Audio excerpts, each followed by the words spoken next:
আজ 24শে আগস্ট রবিবার। এই দিনটা মনে থাকবে আমাদের সবার। আরো বেশি করে মনে রাখার জন্য ভিডিও বানিয়ে তোমাদের মাঝে শেয়ার করা আমার। তা কি শেয়ার করব সেটা ভাবছো তো?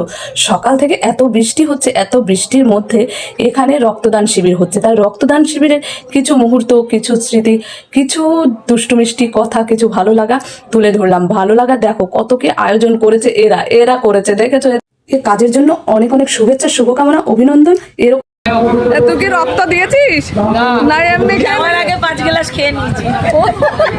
সকাল থেকে এত বৃষ্টি, দেখো ভালো কাজে লোক ঠিকই চলে আসে এখনো। আর এই যে দেখছো না, এই যে হচ্ছে আমাদের বাড়ির ছোট ছেলেটাও চলে এসছে দেখো রক্ত দিতে। সবাই শুয়ে আছে। এই ভদ্র মহিলাকে মানে এই বোনটিকেও অনেক অনেক শুভেচ্ছা, শুভকামনা, কারণ এরা সবাই রক্ত দিয়েছে। তুমি বা তোমরা হয়তো ভাবছো যার সামনে ভিডিওটা গেছে, যদি এত কথা বলছো কেন, এই আমাকে দিতে আসছে ফুলটা, আমাকে দিতে। দেখো এইভাবে কি অ্যাভয়েড করলে চলে? আমি রক্ত দিতে পারলাম না বলে আমাকে ফুলটা দিল না, এটা কি মানা যায়? দেখো এই যে বাচ্চা ছেলেমেয়েরা সব কত সুন্দর একটা কাজ করছে। এই কাজের জন্য তো সত্যি খুব ব্যস্ত বাবা, ব্যস্ততা। আর এত ব্যস্ততার মধ্যে দেখো, ব্যস্ততা থাকলেও ভালো কাজে কিন্তু ঠিকই চলে আসে। এত বৃষ্টি, এত মানে আসার বেরোনোর উপায় নাই, এত বৃষ্টি। তার মধ্যে থেকে এই যে দেখতে পাচ্ছ ভিডিওতে, ইনি হচ্ছে আগে আমাদের নারায়ণপুর থানার বড়বাবু ছিল, এখন অন্য জায়গায় হয়তো ট্রান্সফার হয়ে গেছে, কিন্তু এত ভালো মানুষ। আর এই দেখতেই পাচ্ছ আমাদের গণেশ পুজো উৎসব হচ্ছে। গণেশ পুজোতেও বলে রাখি তোমাদের সবার কিন্তু নিমন্ত্রণ।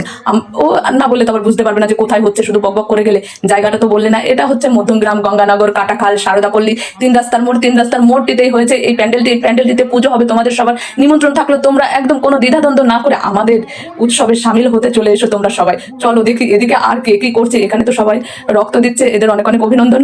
আর আমি তো দিতে পারলাম না, তার জন্য কিছু চিন্তা করো না, দেবো। আবার আমার গায়ে একটু রক্ত একদমই কম, তারপরে রক্ত দিলে যদি কোথাও আবার কাতকুত হয়ে পড়ে থাকে, ভিডিও কে বানাবে বলো? কিন্তু ইচ্ছা আছে সামনের বার যদি একটু সেরকম রক্ত যোগান আমার দেহে করতে পারি, তাহলে কেন অন্যকে একটু দেবো না? কারণ রক্তটা দিলেই তো রক্তটা বাড়ে। আর আমার এক বিন্দু রক্ততে যদি কারো উপকার হয়, তাহলে কেন দেবো না বলো? এরা দিয়েছে, এদের উৎসাহ দিতে আমিও চেষ্টা করবো সামনের বার যদি ভগবান সেরকম সুযোগ করে দেয়, অবশ্যই রক্তদান করব, এদের উৎসাহ দিতে, এদের পাশে দাঁড়াতে। কারণ যারা এরকম মহৎ কাজ, কারণ রক্তের এখন খুব প্রয়োজন। কত লোক রক্তের অভাবে হয়তো প্রাণ হারাচ্ছে।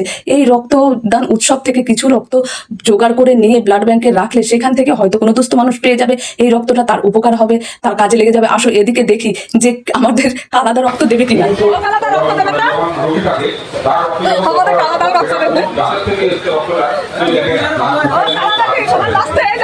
নাম আশিস রাহা, অনেকে ভালোবেসে ডাকে, আমি ভালোবেসেই ডাকি কালাদা। জানি না কেমন লাগলো তোমাদের, ভালো মন্দ সবটাই তুলে ধরার চেষ্টা করি। এটা সুন্দর একটা সামাজিক কাজ, তাই তুলে ধরলাম তোমাদের সামনে।